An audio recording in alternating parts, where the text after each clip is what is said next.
Ya, jadi sekarang saya kembali juga masih bersama kakak ya, saya panggilnya kakak saja ya, Cut Zahra Hamzah, yang kebetulan mumpung masih ada di Lok Sumawe beliau ini, yang di video sebelumnya mungkin saya sudah sampaikan bahwa beliau ini menetap di kota Philadelphia, Pennsylvania, USA, itu sejak tahun 2000-an. Nah, berarti masih konflik Aceh waktu itu ya, sudah ke USA, Amerika. Tetapi kali ini ada juga Bang Jul Pase ya. Panggilannya Bang Jul Pase lah. Yang mumpung ya. Jadi saya duetkan beliau ini karena untuk hari ini kita akan bicara tentang budaya. Tapi sebelumnya saya ingin tanya ke Bang Jul Pase dulu. Mungkin bisa disampaikan ke masyarakat ini kaitannya dengan Kak Cut Zahra Hamzah ini apa? Gitu. Hubungannya apa sih itu? Kok kenal dekat gitu? Hubungan batin. Apa gara-gara diaspora atau gimana sih?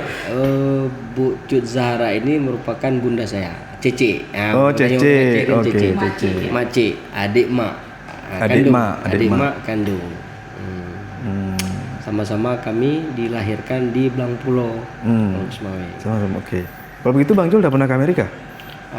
Ke Amerika sering, atau ke Amerina gitu. Ke Amerika atau Amelia gitu ya. Tapi insya Allah dalam 2 bulan ke depan sedang diatur bagaimana ini. Insya Allah ikut pulang ke sana. Gitu. Insya Allah. Ajak saya lah. Oke. Baik. Sekarang ke Kak Zahra dulu. Ini saya mau tanya ini soal masalah budaya. Kalau di Amerika itu sepengalaman Kak Zahra, warga di video sebelumnya kan Kak Zahra udah menyebutkan nih warga Aceh di Amerika, seluruh Amerika ya, seluruh USA itu ada 200-an orang. Oh, kalau seluruh US itu lebih. Ini itu 200-an itu mungkin di Pennsylvania. Pennsylvania di 200 di state di mana saya tinggal. Tapi di East Coast itu ya di New York, Boston dan Washington DC yang merupakan daerah East Coast itu lebih dari itu. Adakah di sana misalnya orang-orang Aceh di sana tuh membuat acara-acara budaya gitu, ada nggak? Orang Aceh kemana-mana memang sering kita itu mengorganisir diri, Pusabohro ya. Dari dulu itu semasa konflik kita punya International Forum for Aceh yang kebetulan itu pendirinya adalah abang kandung saya, Jafar Siddiq Hamzah, yang sudah menjadi almarhum, yang menjadi korban konflik waktu itu. Jafar Siddiq almarhum, abang kandung. Turi. Itu yang abang kandung, jadi yang keluarga kamu. Yang berpulang di masa konflik ya? Ya, tahun 2000. Itu yang menjadi saat itu alasan saya ke sana. Hijrah ke sana. Jadi ada konferensi yang khusus untuk mengenang perjuangan almarhum yang diadakan oleh New School University, yaitu tempat almarhum bersekolah, dan disponsori oleh beberapa lembaga human rights, waktu itu International Forum for Aceh yang beliau dirikan, kemudian Amnesty International dan juga Human Rights Watch, dua organisasi human rights dunia yang udah familiar bagi semua orang. Jadi dari sana kita punya International Forum for Aceh, tapi waktu itu khusus membicarakan tentang human rights issue di Aceh yang untuk khalayak internasional yang actively campaign tentang Aceh dan mencoba mencari solusi untuk konflik yang berkepanjangan di Aceh. Kemudian kita juga punya ada hal yang perlu saya singgung sedikit. Ini kesempatan yang jarang bagi saya diinterview oleh media yang ruang lingkupnya luas ya. Hal yang sangat menyedihkan bagi saya itu bagian yang menyedihkan itu sebenarnya International Forum for Aceh yang didirikan oleh Jafar Siddiq Hamzah itu lembaga yang pertama mengawali diskusi perbincangan perdamaian yang mempertemukan pihak GAM dengan pihak Republik Indonesia untuk mencoba mencari jalan tengah untuk perdamaian Aceh. Tapi dalam sejarah perkembangannya sekarang inisiatif yang diambil oleh IFA itu seperti terlupakan dalam sejarah. Nah, itu yang membuat saya sangat sedih. Tidak marah tapi sedih. Karena para pelaku sejarah yang duduk di meja perundingan itu sampai sekarang ada yang masih hidup, tapi mereka tidak pernah menyinggung tentang itu. Jadi seakan-akan perdamaian Aceh ini berawal dan diawali oleh lembaga internasional lain. Tidak salah, tapi ada sejarah yang terpotong dan coba dilupakan. Jadi hal seperti itu yang membuat saya sedikit sedih ya. Kemudian setelah itu saat saya pindah ke Amerika tahun 2000 itu niat saya kan hanya menghadiri konferensi yang memang khusus didedikasikan untuk almarhum, malah oleh sekolah tempat almarhum bersekolah waktu itu New School University di New York, mereka menyediakan fellowship atas nama Jafar Siddiq Hamzah. Jadi beasiswa yang khusus diberikan untuk human rights defenders seluruh dunia yang untuk mereka dedikasikan atas nama Jafar Siddiq Hamzah. Kemudian ada juga organisasi lain dalam hal bagaimana orang Aceh itu mengorganisir diri.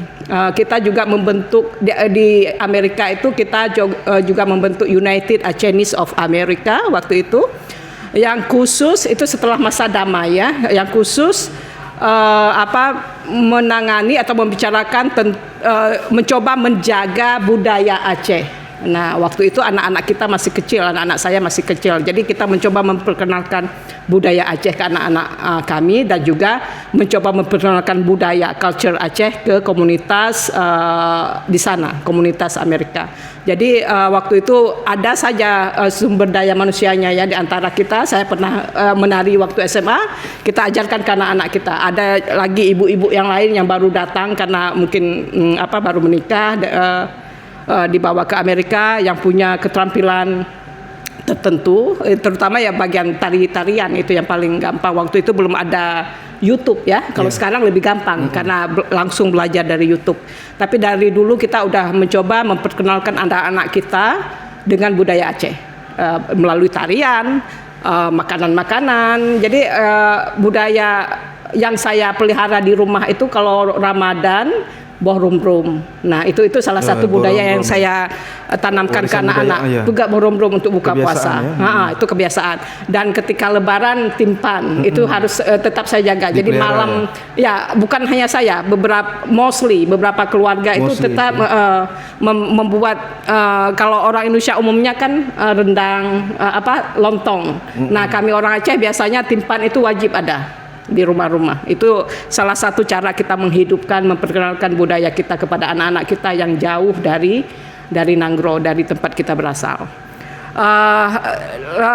Kemudian sekarang ini walaupun ada YouTube, mereka bisa belajar sendiri, tapi kehadiran sosok orang yang bisa langsung mengajarkan itu masih tetap kita butuhkan ya. Makanya sekarang kami mulai serius memikirkan untuk mengundang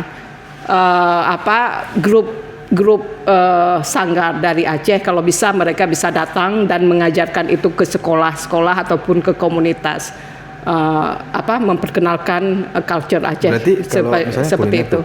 Bohrum-rum, bahan-bahan meracik membuatnya ada di sana. Semua ada. Ada ya. Itu salah satu yang kita soroti dari dulu. Produk apapun yang kita butuhkan di sana ada karena dimasukkan dari Thailand, Vietnam, ada beberapa dari Malaysia. Dari Asia Tenggara ya.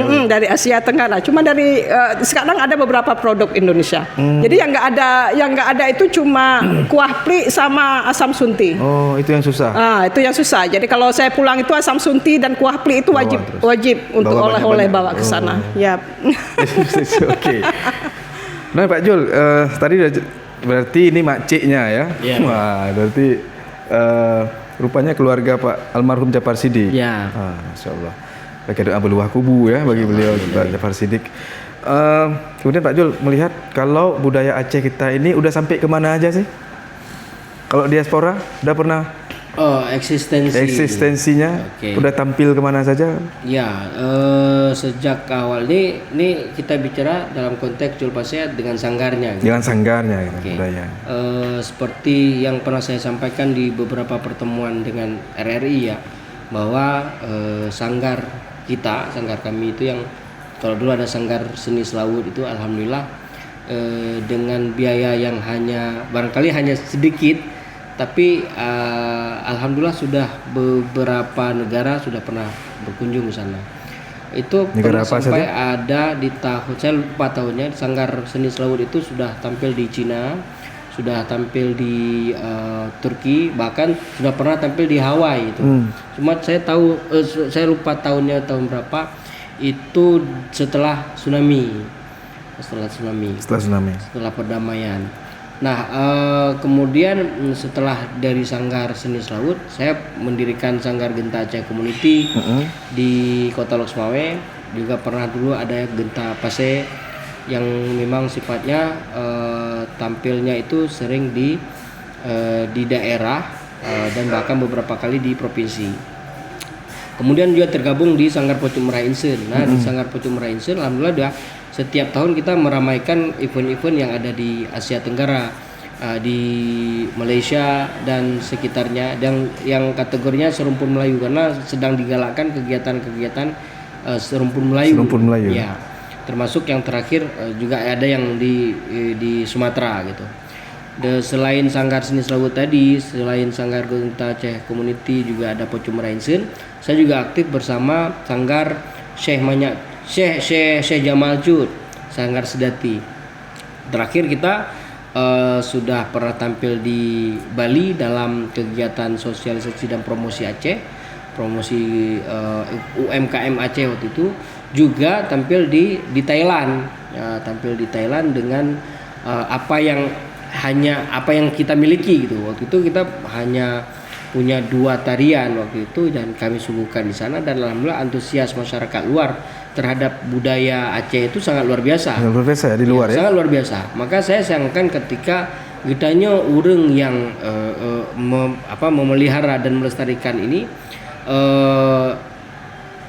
kita coba ini merangsang rekan-rekan muda untuk ini, dan purenya kita hanya memiliki 1-2 tarian nggak ada masalah, tapi buktinya kita bisa pergi kemana-mana itu dengan potensi apa yang kita miliki. Tapi yang disayangkan adalah di daerah kita sendiri kita nggak mau mengenal ini dengan apa itu tarik pukat, apa itu ranu pelampuan, apa itu sedati, apa itu tarik rate musekat dan lain-lain. Bagi saya belajar breakdance nggak ada masalah, tapi why not kalau kita nggak coba sesekali itu latihan sedati gitu. Nah, ini yang konsep ini pernah dilakukan oleh Syekh Jamal. Sempat merekrut pemain dance break dance 2-3 orang. Ternyata dari 3 orang itu melahirkan 1 orang yang memang secara potensial dia bisa juga ikut dengan tari sedati, dan alhamdulillah sudah pernah tampil di nasional dan internasional gitu. Saya suka konsep ini, maka dalam forum ini saya coba sampaikan bahwa yuk sama-sama belajar breakdance silakan, tapi sesekali yuk kita mengenal kembali tarian Rapai Geleng misalnya untuk yang agam, ataupun tarian sedati. Belajar alat musik drum itu nggak ada masalah, silakan, itu bentuk ekspresi kita, silakan. Tapi sesekali yuk kita latihan Rapai yuk. Kita kenal di Pase ini kita punya 2 alat musik, 1 alat musik dengan 2 komponen secara atraksi ya. Itu ada Rapai Urohdu, ada Rapai Urohdang. Rapai Urohdu punya Kota Loksmawe, Rapai Urohdang itu familiar di Aceh Utara dengan gemuruhnya Rapai Pasai. Nah, sesekali kenapa enggak kita yang musisi-musisi modern, yuk kita latihan musik tradisi gitu, yang ternyata kita pandang sebelah mata di daerah kita sendiri, tapi wow, boomingnya itu, viralnya itu di negara orang gitu kan. Ya bismillah lah, kita udah lihat potensi. Sepengalaman Syekh Jul, apa yang menjadi daya tarik budaya kita itu bagi orang luar? Apa karena etniknya ya, atau apa sih? Ya, banyak hal ya. Ya. Contoh saya ketika tampil di Thailand itu. Tampil di Thailand, penyaji dari negara lain itu menyiapkan properti yang sangat luar biasa. Dan sehingga contoh satu ya, ada penari dari Malaysia, mereka mempersiapkan untuk tarian saja itu dengan alat musik yang super banyak itu, sehingga untuk mengiring tarian mereka itu harus punya alat musik yang sangat luar biasa, banyak sekali. Turun dari mereka terkejut ketika Aceh waktu itu hanya minta mic 2, satu mic untuk Syahi yang sebelah kiri, satu mic untuk yang sebelah kanan. Apa yang terjadi? Mereka heran, alat musiknya apa? Alat musiknya alat tubuh, saya bilang. Nggak pakai mic, nggak usah. Jadi kalau mau pasang mic, saya bilang ya udah, kalau mau pasang mic please bisa di tengah gitu, silakan dipasang di tengah. Nah, apa yang terjadi ketika sedati dimainkan?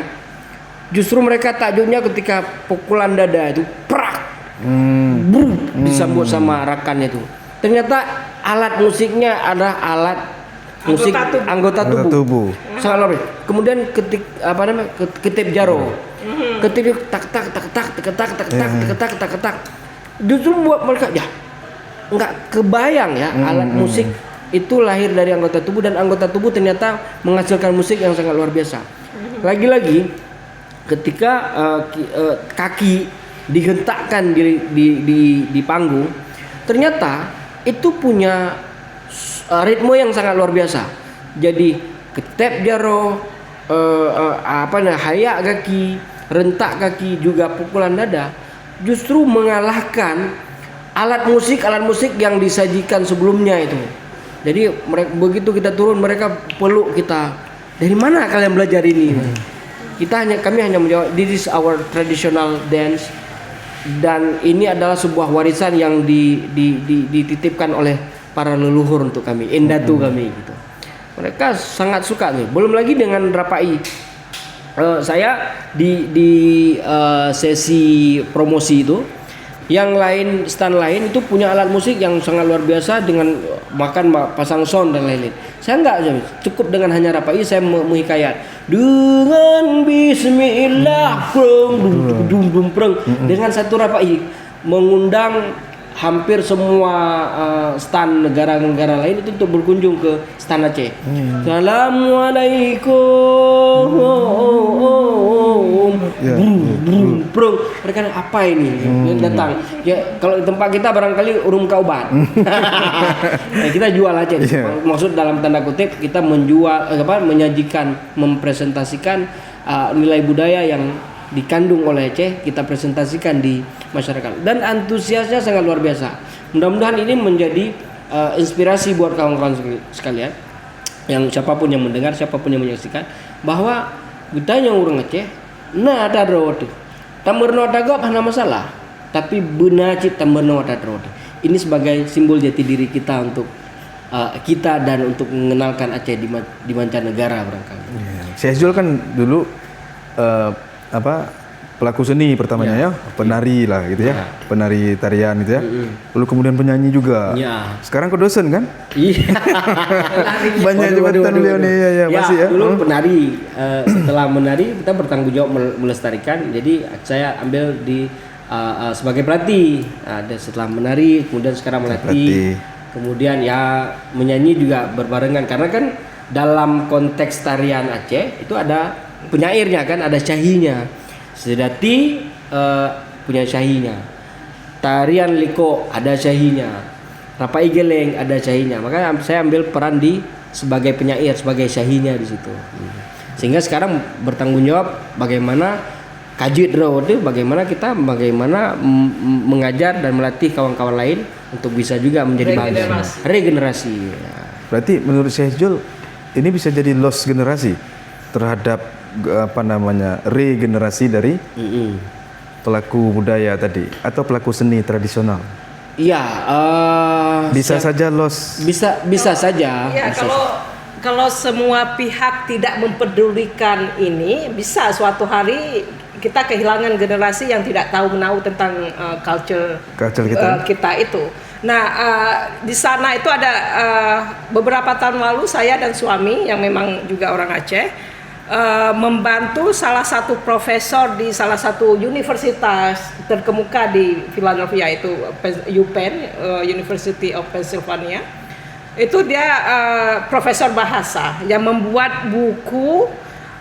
Saya nggak tahu bagaimana latar belakangnya, dia memilih bahasa yang hampir punah, dan salah satunya itu adalah bahasa Aceh. Jadi dia membuat buku dengan mengumpulkan kata-kata bahasa Aceh yang hampir punah, dan kebetulan kami salah satu yang membantu dia mencari kata-kata yang memang dia udah punya listnya, ini apa, ini sinonim kata ini apa, karena kan dalam bahasa Aceh banyak sekali satu arti dengan beberapa kata yang punya satu arti yang sama gitu, atau hampir sama.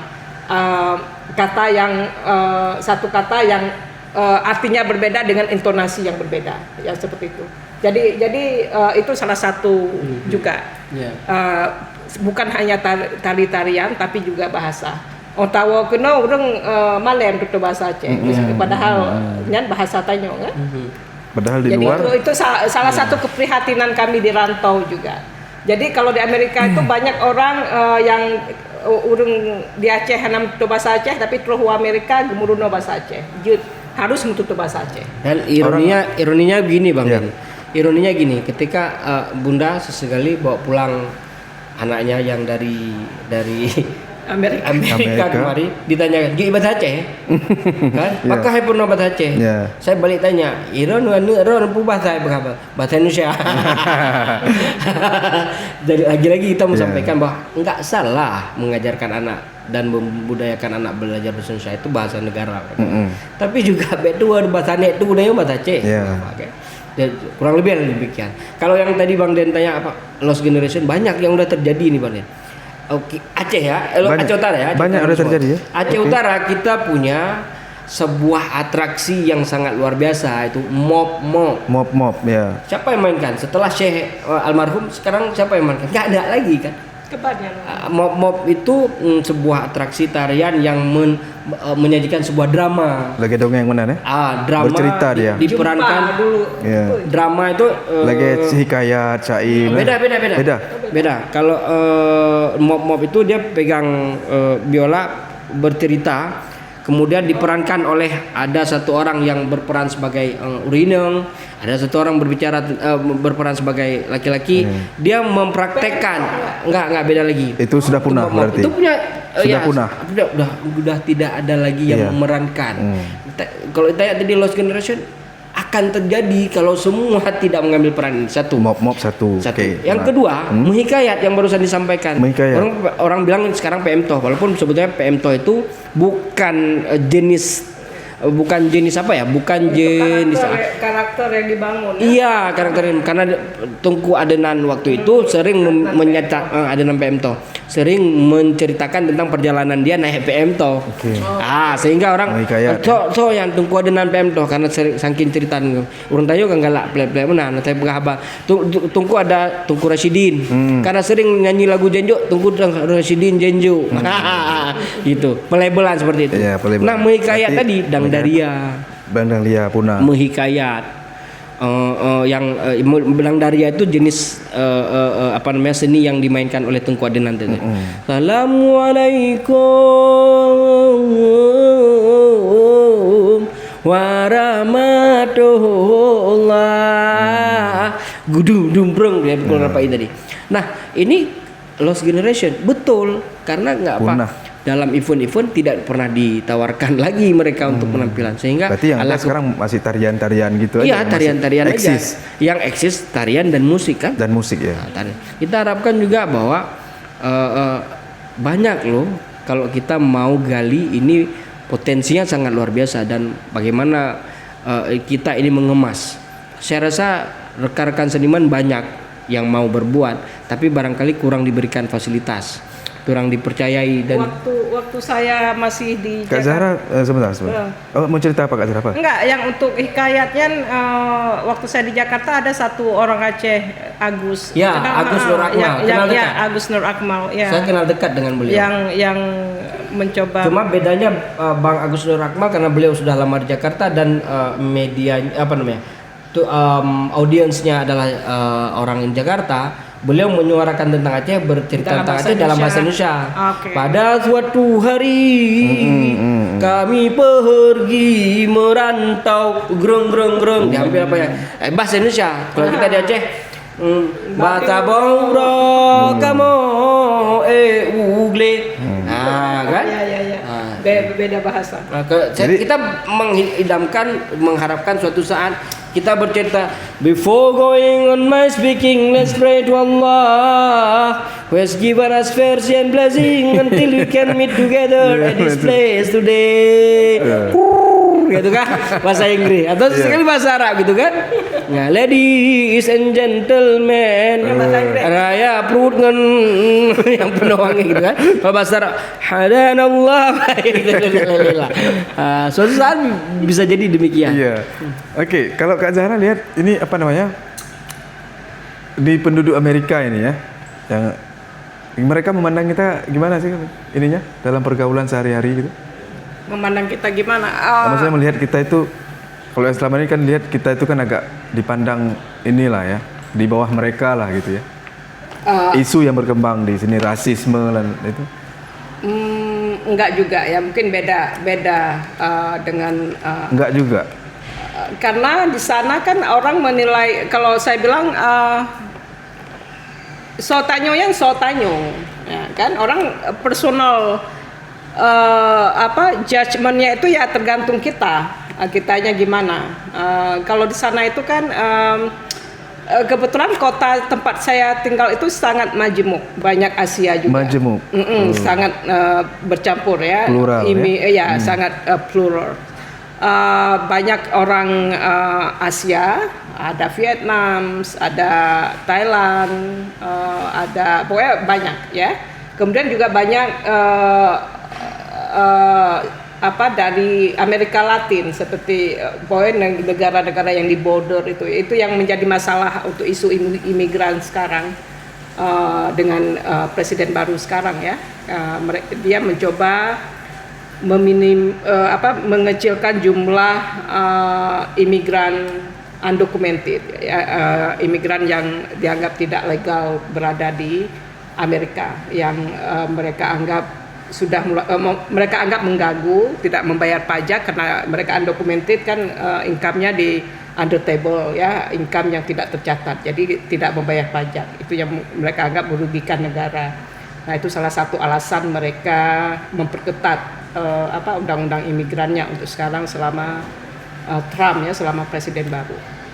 Nah, kita yang berada di kota-kota besar yang masyarakatnya plural itu, menurut saya ya gimana kitanya. Kalau kita memang kriminal, tentu kita akan dicari, akan dianggap merugikan. Tapi kalau kita pergaulan kita ya baik-baik saja, tidak mengganggu orang, ya kehidupan kita ya menurut saya sih biasa aja, sama dengan orang-orang lain juga.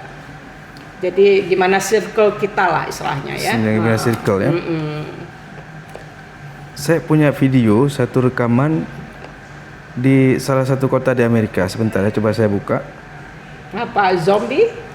Yes. Okay, that is in my city. X Twitter. Di X Dr. Anastasia Maria Lupis ya. Okay. California. That is California itu jauh dari kami. Sekitar 6 jam. 6 jam. Tapi itu isu homeless ya. Drug abuse. Ya, itu mental sangat lines. Isu drug abuse itu, narkoba kalau di kita ya. Abuse, itu isu yang ada di setiap negeri. Dan itu sangat relatif dengan juga kemiskinan. Jadi memang isu itu sangat komplit, nggak bisa diselesaikan dengan satu sisi saja. Jadi bertaut dengan isu kemiskinan juga. Jadi makanya akhirnya bertaut juga dengan homeless, orang yang tidak punya rumah. Kalau Pennsylvania itu berarti terkenal dengan Kalau terkenal dengan apa ya Pennsylvania? Lupa saya kotanya, Philadelphia itu. Kalau saya ingatnya film ya. Rocky, film Dracula. Itu nyata Enggak lah. Enggak ya, ilusi ya. Kalau saya sering memperkenal, karena orang kan taunya Amerika itu Washington DC, New York City, ya kan? New York City. Kalau orang Philadelphia itu kota pertama Amerika, ya, kota pertama Amerika. Saya sering mengingatkan Philadelphia itu dengan film Rocky yang diperankan oleh Sylvester Rambo. Itu tempat dia waktu dia praktis latihan lari itu naik turun tangga itu tangga di Museum of Art Philadelphia, itu di kota saya. Sama dengan saya ketika memperkenalkan Aceh, where I come from, saya sering mengatakan Aceh itu daerah terbarat Indonesia yang pernah dihantam tsunami 2004. Nah, itu intro saya ketika memperkenalkan dari mana saya berasal. Indonesia. Sebelum tsunami mereka nggak kenal Aceh. Tergantung siapa yang kita bicara. Kalau itu traveler, they know Sabang. Jadi mereka tahu Aceh, tahu Sabang, dan mereka akan berargumentasi dengan yang lainnya ketika yang lain berkata, oh I know Indonesia, I know Bali, is Bali part of Indonesia atau gimana? Di mana posisi Indonesia, di mana posisi Bali? Jadi mereka nggak tahu Bali itu bagian dari Indonesia. Tapi bagi yang travelers akan kasih tahu, wow Sabang lebih cantik dari Bali. Nah, jadi seperti itu. Jadi ya tergantung dengan siapa yang siapa kita bicara. Jadi kalau sekarang itu ya Aceh itu kita memperkenalkan Aceh itu dengan intronya itu ketika tsunami mereka karena memang itu kan mengejutkan dunia. Jadi petaka waktu itu benar-benar mendapat perhatian luas dari dunia. Dan alhamdulillah saya nggak bisa bilang gitu, tapi berkahnya setelah itu Aceh damai, dan ini 20 tahun perdamaian Aceh ini saya harap tetap sama-sama kita jaga, karena itu hubungannya ya, ini 20 Kak Zahra tahun. juga punya ini ya, ikatan kuat dengan masa itu ya. Sebenarnya waktu teman-teman Konflik. di sini dengar saya pulang, bisa nggak kamu ikut ini, Kak Cut ikut ini, ternyata schedule saya agak berbeda, karena saya harus ngejar schedule anak-anak harus kembali sekolah, anak Ramadhani anak saya harus persiapkan untuk ke kampus untuk kuliah, jadi saya percepat. Sebenarnya mereka minta saya tunggu tanggal 15 Agustus peringatan 20 tahun perdamaiannya. Tapi sayangnya saya nggak bisa hadir. Tapi saya beri sumbangsi apa yang saya bisa lakukan. Diminta hadir sebagai? Ada beberapa acara yang salah satunya mungkin keterkaitan dengan Pak almarhum Jafar Siddiq. Abang saya, Bang Jafar Siddiq. Tapi ya bagi saya kan mereka tetap bisa melakukan sesuatu untuk mengenang almarhum walaupun saya nggak bisa hadir ya, kalau memang mereka berniat untuk melakukan itu.